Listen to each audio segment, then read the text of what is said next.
Bonjour à tous et bienvenue.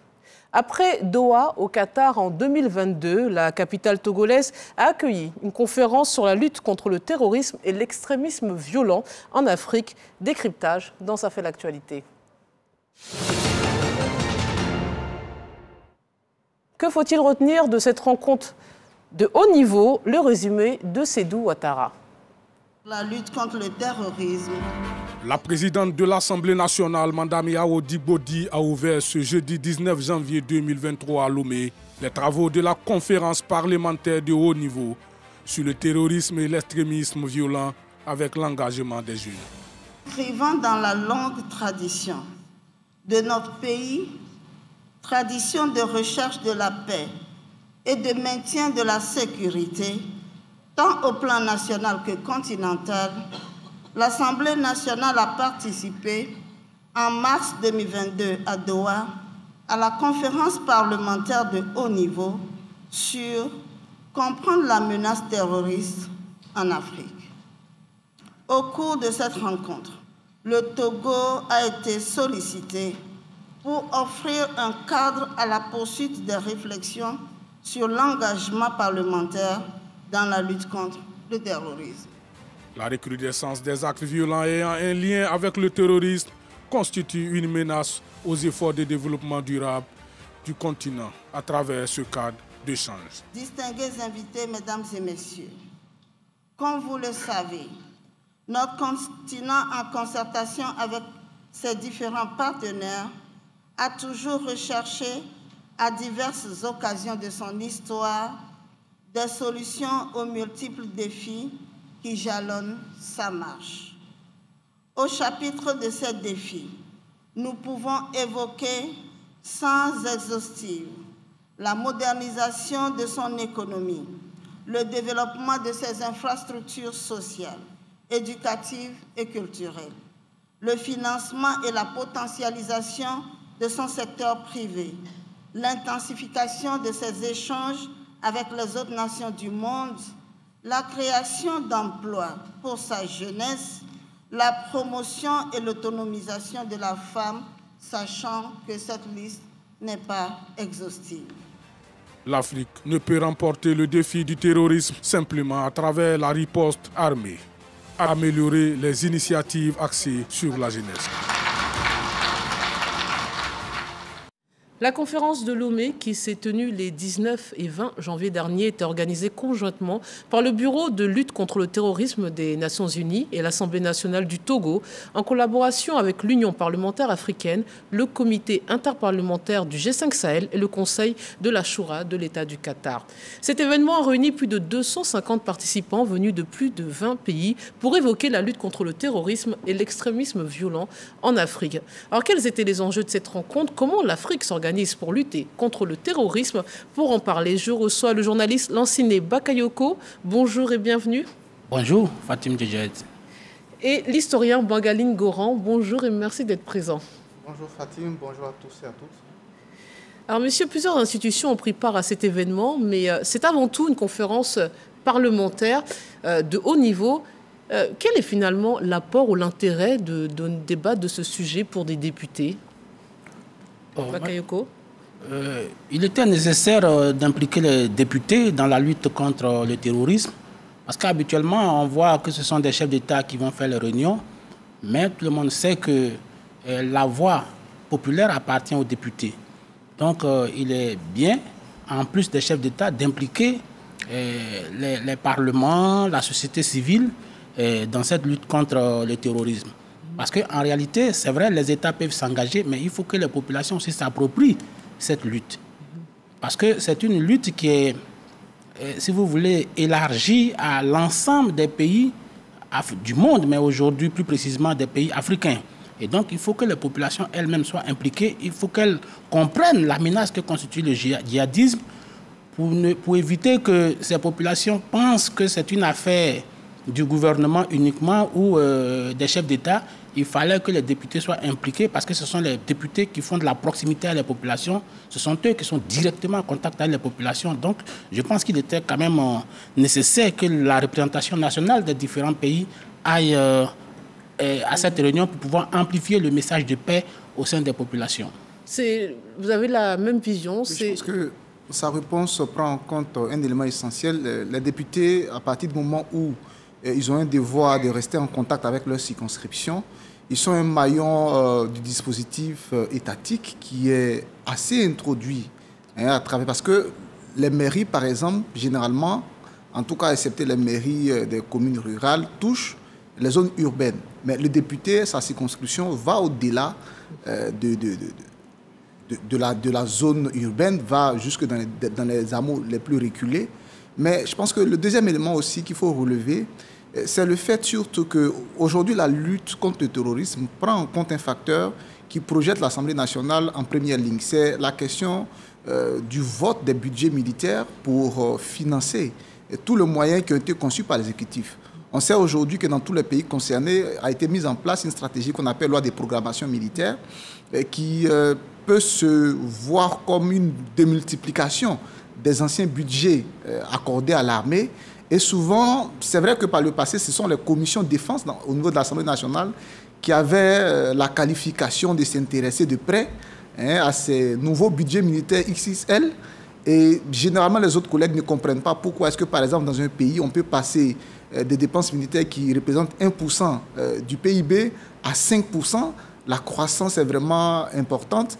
Et dans la validation de cette stratégie-là, forcément, les députés se retrouvent en première ligne. Donc, pour ces deux raisons-là, parce que ce sont des acteurs du système étatique qui sont au contact avec les populations. De proximité. Voilà, et puis aussi le fait qu'ils jouent un rôle dans le vote des budgets militaires.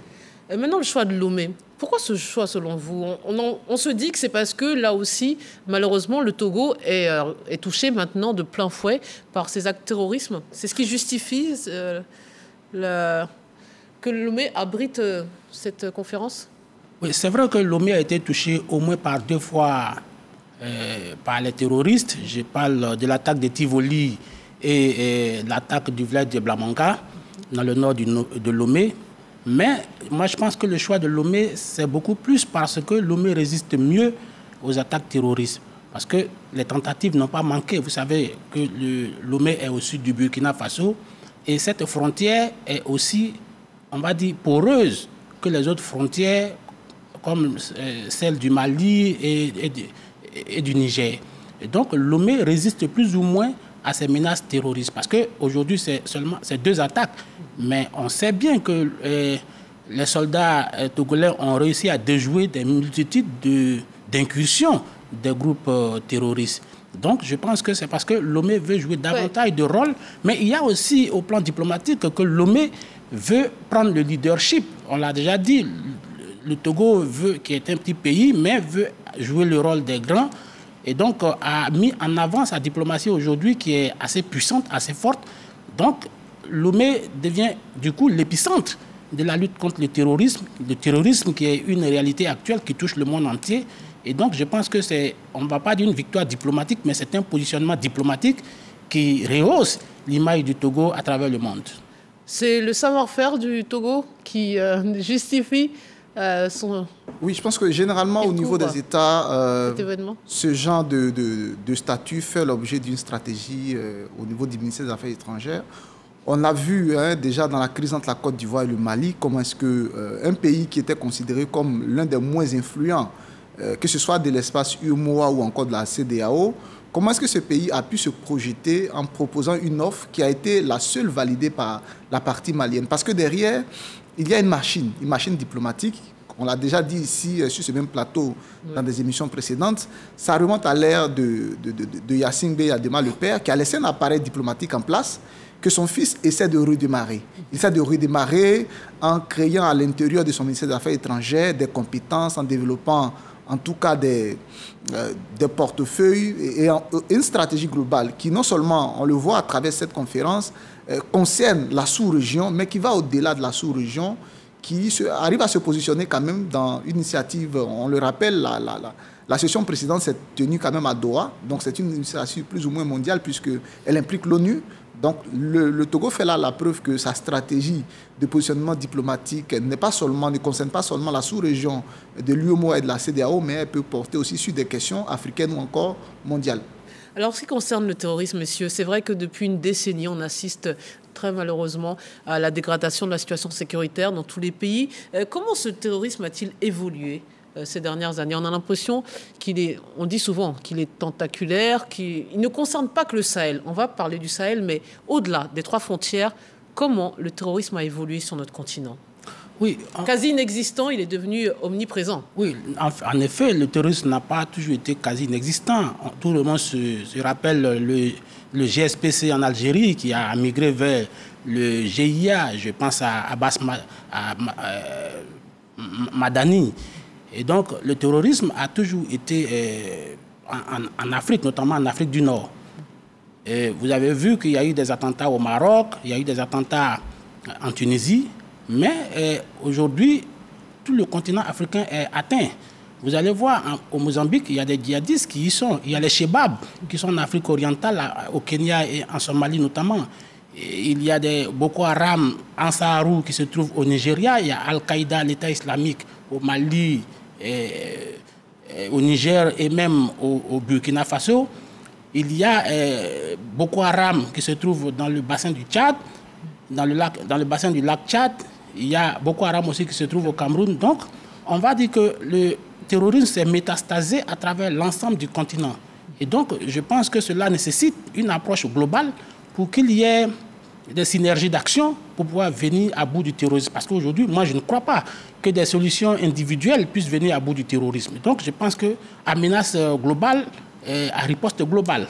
C'est pour ça que ces réunions comme celle de Lomé sont importantes pour pouvoir fédérer l'ensemble, créer une synergie avec l'ensemble des populations qui sont aujourd'hui, en tout cas, liées au terrorisme. Aucun pays, y compris les pays côtiers, aucun pays n'est aujourd'hui épargné.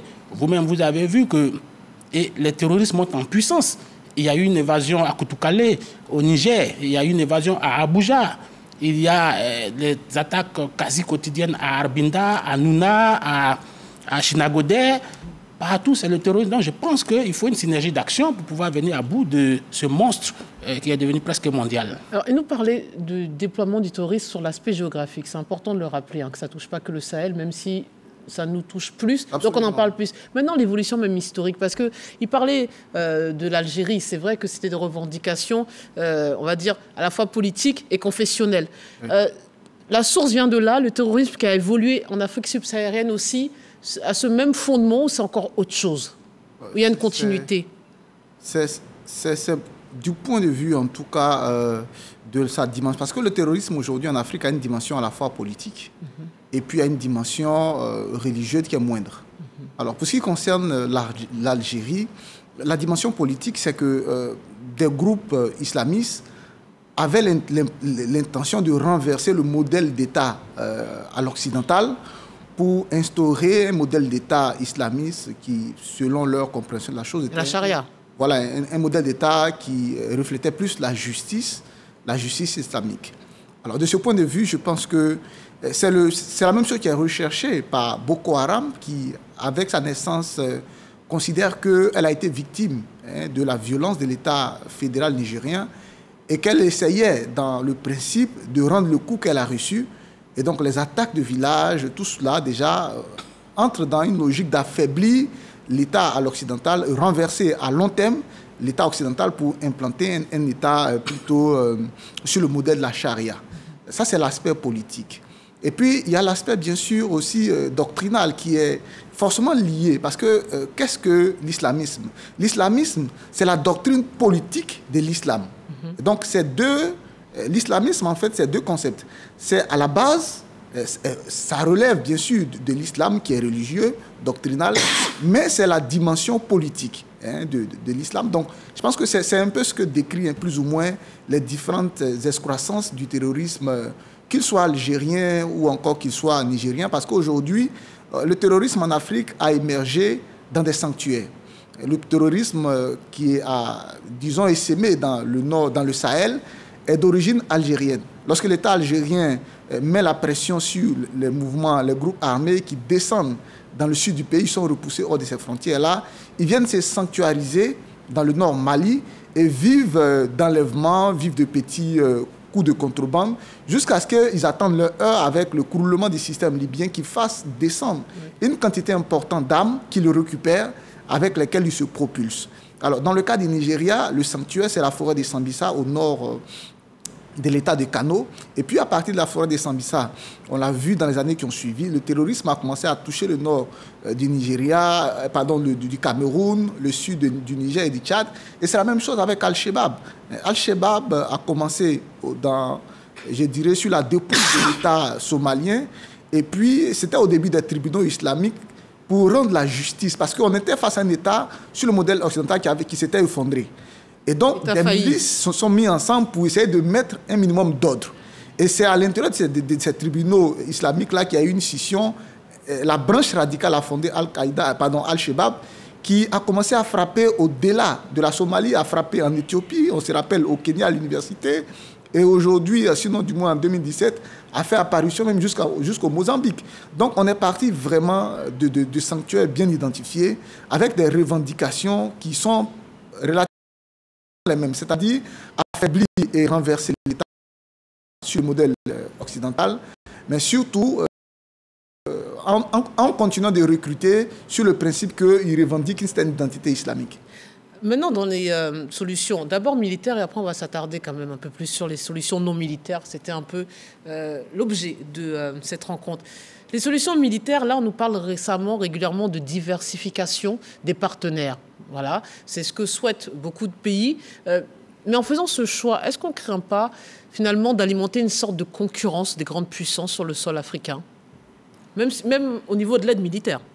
Oui, c'est vrai qu'on a bien compris que la guerre contre le terrorisme aujourd'hui est devenue un enjeu de politique extérieure par rapport aux États hors d'Afrique. Et donc, il y a une bataille de positionnement par rapport à beaucoup de pays où les Européens, en tout cas les Occidentaux, veulent prendre pied. Mais moi, je pense que la guerre contre Boko Haram, contre les djihadistes, n'est pas que militaire. C'est vrai, puisque vous-même, vous avez bien vu qu'au niveau du bassin du Tchad, il y a la force multinationale mixte qui y est, avec 5 pays. Mais vous avez bien vu que quand les djihadistes vont au-delà de la zone du lac Tchad, ces zones-là échappent au contrôle de la force multinationale mixte. Ça veut dire que la réponse militaire a fait long feu. La réponse militaire n'est pas la seule. Il faut prendre en compte d'autres aspects, notamment les questions de bonne gouvernance, promouvoir l'état de droit, surtout lutter contre la pauvreté. Et je pense que pour parler de la Côte d'Ivoire a bien compris les enjeux, puisque aujourd'hui, il y a des investissements massifs qui sont faits au nord pour éviter que la pauvreté et l'oisiveté, qui sont la mère les parents du terrorisme, ne puissent pas, si vous voulez, essaimer dans cette zone. Mais je pense que, d'une façon globale, en plus des questions militaires, il faut, puisque la crise contre Boko Haram, c'est une guerre asymétrique, donc elle ne peut pas être gagnée aussi simplement. Il faut des réponses sociales, il faut des réponses inclusives fortes, de sorte à prendre en compte l'ensemble des populations pour éviter que ces jeunes-là soient appâtés par les appels de pied de Boko Haram. Bon, on va parler de ça, effectivement. Quand on quitte l'aspect militaire, on s'attarde tout de suite, comme il a dit, sur les questions de bonne gouvernance, aussi les problèmes socio-économiques. On nous dit depuis le début que l'Afrique serait un terreau favorable eu égard à la situation économique de nos États et puis à la pauvreté des populations. C'est vraiment là qu'il faut... c'est sur ces questions qu'il faut s'appuyer pour mettre fin à l'embrigadement des jeunes. Oui, parce que si vous regardez le profil de tous les États qui aujourd'hui sont gangrénés par une implantation du djihadisme, ils ont tous le même profil. Ce sont des pays immensément vastes, que ce soit le Nigeria, que ce soit le Mali, que ce soit le Burkina, de sorte qu'il y a des régions qui échappent à la modernité que promeut l'État sur le modèle occidental. On sait qu'en Afrique de l'Ouest, et même pour les pays sahéliens, les capitales sont implantées soit sur les côtes ou encore au centre du pays. De sorte que la distance entre les populations du septentrion, donc de l'extrême nord, et la capitale est telle que finalement les ressources de l'État n'arrivent pas à toucher ces zones-là. De sorte qu'on a créé des communautés hors réseau qui certes vivent dans l'enceinte de l'État, mais qui ne se sentent pas assez citoyens, qui ne se sentent pas assez pris en compte par les investissements finalement. Et donc, il y a déjà une frustration sociale. J'ai aimé le discours prononcé par le chef de l'État du Burkina qui disait, je crois en décembre dans un de ses entretiens, que ces monstres qui aujourd'hui s'attaquent au Burkina, ce sont des monstres que l'État burkinabé a fabriqués lui-même par l'oubli, par une sorte de, je dirais, l'oubli économique de ces régions-là. Il a essayé de décrire en tant que chef d'opération, quand il a été dans ces localités de Waïgouya, de Dori, d'Extrême Nord, il a décrit un peu le mode de vie de ces gens. Il expliquait que des fois, les gens mangeaient des feuilles aux arbres sans même pouvoir avoir de quoi acheter, ne serait-ce que du poisson, pour s'alimenter, pour décrire l'extrême misère. Donc aujourd'hui, les défis, en tout cas, en Afrique, le terrorisme en Afrique prospère sur le terreau de l'extrême misère. Vous voyez des régions où des promoteurs, des promoteurs de cette violence arrivent, s'installent, moyennant une moto et 100 000 francs, ils arrivent à enrôler les jeunes qui, pour eux, ils estiment qu'ils n'ont rien reçu de leur État et ils n'attendent plus rien de cet État-là. Donc, pas d'espoir sur le plan professionnel, le chômage. Et je pense que c'est en cela que la stratégie de la Côte d'Ivoire est à saluer. Aujourd'hui, dans le nord de la Côte d'Ivoire, il y a le programme TIMO aujourd'hui qui cible 19 000 jeunes qu'ils ont appelé le programme de lutte contre les fragilités des zones frontalières. Donc les 6 régions qui longent la frontière entre la Côte d'Ivoire et le Burkina et la Côte d'Ivoire et le Mali. Il y a 19 000 jeunes aujourd'hui que l'État essaie d'impliquer dans le programme social, la Côte d'Ivoire solidaire, dont la 2e tranche est en exécution et qui touche déjà environ 6 000 jeunes, qui est piloté par le ministère de la Jeunesse. Et il y a un suivi au niveau du gouvernement et on met un point d'honneur. C'est vrai qu'on s'équipe militairement et c'est vrai qu'on déploie l'armée sur cette ligne-là, mais si on ne se limite qu'à cette réponse-là, on n'aura vraiment rien fait. C'est ça l'idée, c'est que l'État central ne doit pas se focaliser que sur ces capitales ou ces grandes agglomérations. Oui, il faut décentraliser, déconcentrer, il faut que l'État soit présent sur toutes les parcelles d'un territoire africain. Oui. Pour contenter les peuples. Oui, d'abord, il faut que l'État soit déconcentré. Il faut qu'il y ait une représentation publique sur l'ensemble des territoires. Il faut que les populations se sentent membres de la nation. Parce qu'en général, ces populations qui participent aux attentats terroristes ou bien qui se laissent appâter sont des populations qui se sentent exclues des programmes publics. Et donc, pour moi, pas nécessairement diversifier la capitale, mais apporter le développement régional, au moins régional, dans l'ensemble de toutes les parties, en l'occurrence de la Côte d'Ivoire. Et je crois qu'aujourd'hui, le gouvernement a bien compris ça, puisqu'aujourd'hui, il y a les pôles agro-pastoraux quasiment qui sont éparpillés sur l'ensemble des territoires. Tout cela va permettre d'occuper les jeunes, va leur permettre d'avoir un peu d'argent et de fermer les oreilles aux appels Mais en fait, parce que quand on dit de ces jeunes Africains qui sont complices dans leur propre pays, ça veut dire que s'il y a un attentat en Côte d'Ivoire, on pourrait soupçonner des Ivoiriens d'avoir commis cet acte-là. Mais des fois aussi, on nous parle de renseignements. Ils ne commettent pas les actes, c'est-à-dire que ce n'est pas eux qui font exploser ces explosifs, mais ils donnent des renseignements précieux aux terroristes. Comme vous dites, ils vont acheter des motos, de l'essence. En tout cas, ils participent à la logistique. Mais le terrorisme, c'est une action globale. Si vous avez suivi le procès qui vient de se dérouler à Abidjan, les 4 personnes qui ont été condamnées n'ont pas participé directement à la pose des bombes ou bien au tir au niveau de Grand Bassam. C'est des personnes qui ont joué les logisticiens, certains ont apporté du carburant, certains ont été accompagnateurs, d'autres ont été juste en repérage au profit des terroristes. Donc, le terrorisme, si vous voulez, c'est un ensemble. Tout y est, des porteurs de valises, des porteurs d'armes, des indiques, des financiers. Et vous voyez bien que ces terroristes se financent comment? Par le vol de bétail, et ceux qui sont des islamistes font des prélèvements qu'ils appellent zakat. Donc, je veux dire, il y a beaucoup de sources de revenus, ils ont beaucoup d'argent et ils sont capables de payer nos jeunes qui surtout n'ont rien à faire et si vous voulez qui n'ont rien à perdre. Oui. C'est pour ça qu'il faut que l'État prenne en charge l'ensemble de la communauté de ces jeunes pour pouvoir leur donner quelque chose à faire Et je pense que c'est une des réponses majeures, en plus de la réponse militaire, à la menace terroriste. Parler, c'est vrai, d'espoir et peut-être de travail, hein, c'est tout ce qu'ils demandent, en fait, finalement, avoir une vie normale, hein, et cesser de souffrir comme ils le font. Mais un autre point qu'on soulève rarement publiquement, je ne sais pas pourquoi, peut-être parce que c'est tabou.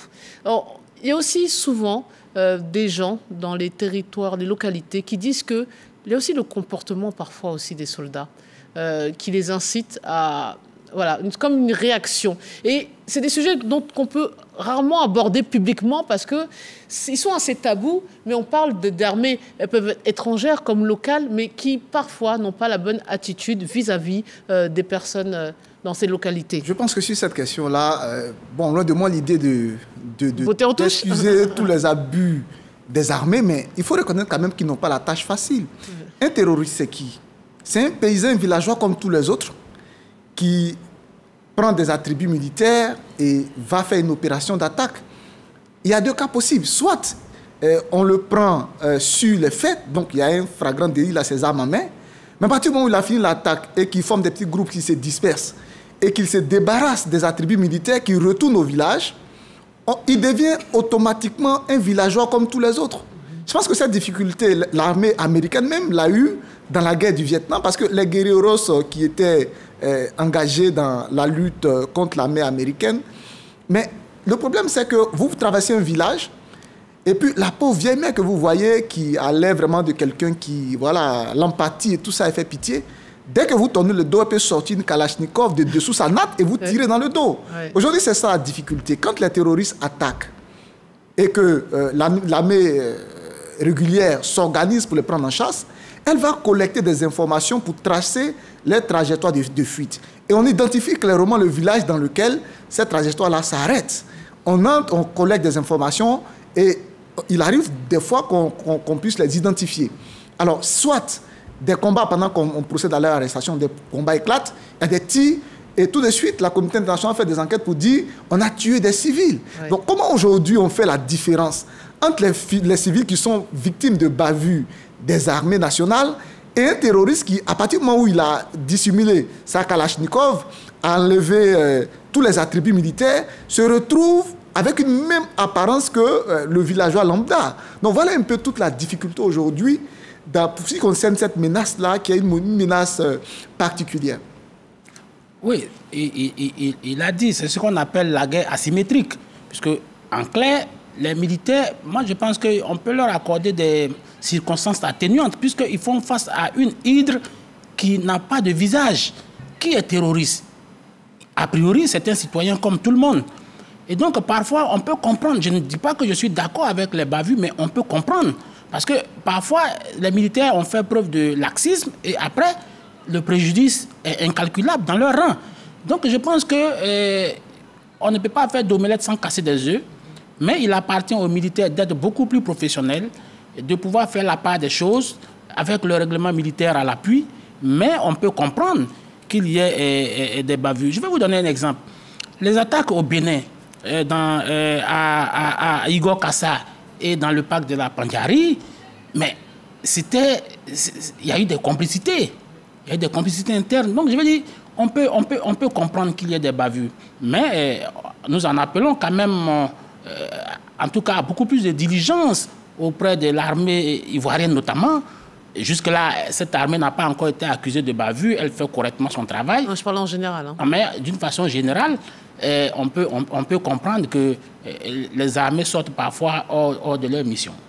Allez, messieurs, ça sera le mot de la fin. C'est un sujet, malheureusement, qu'on aura encore à traiter, puisque le terrorisme se poursuit sur le continent. À la réalisation, Harlem Poka. Merci aux équipes techniques et merci à vous de nous avoir suivis. Restez sur RTI 1.